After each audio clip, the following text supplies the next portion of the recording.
Bonjour à tous, j'espère que vous allez bien et aujourd'hui nous sommes le 9 avril 2023 et nous allons parcourir ensemble l'évangile de Saint Matthieu, chapitre 28, versets 8 à 15. En ce temps-là, quand les femmes eurent entendu les paroles de l'ange, vite elles quittèrent le tombeau, remplies à la fois de crainte et d'une grande joie.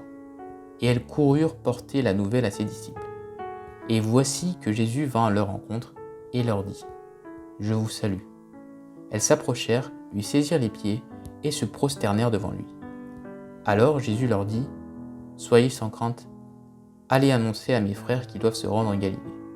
C'est là qu'ils me verront. » Tandis qu'elles étaient en chemin, quelques-uns des gardes allèrent en ville annoncer au grand prêtre tout ce qui s'était passé. Ceux-ci, après s'être réunis avec les anciens et avoir tenu conseil, donnèrent aux soldats une forte somme en disant : « Voici ce que vous direz. Ces disciples sont venus voler le corps, la nuit pendant que nous dormons. Et si tout cela vient aux oreilles du gouverneur, nous lui expliquerons la chose et nous éviterons tout ennui. » Les soldats prirent l'argent et suivirent les instructions. Et cette explication s'est propagée chez les Juifs jusqu'à aujourd'hui.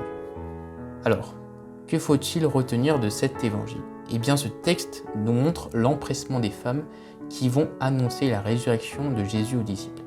Elles sont remplies de crainte, mais aussi d'une grande joie. Pour elles, c'est la victoire de la vie. Or voilà que Jésus lui-même les rejoint sur leur route. Il les charge de demander à ses disciples de se rendre en Galilée. Cette région est un carrefour des païens, elle devient une terre de mission. C'est là que les disciples le rencontreront. Voir et rencontrer le Christ est une étape importante pour eux. Nous, disciples du Christ, nous sommes envoyés comme apôtres pour être les messagers de cette bonne nouvelle dans le monde d'aujourd'hui.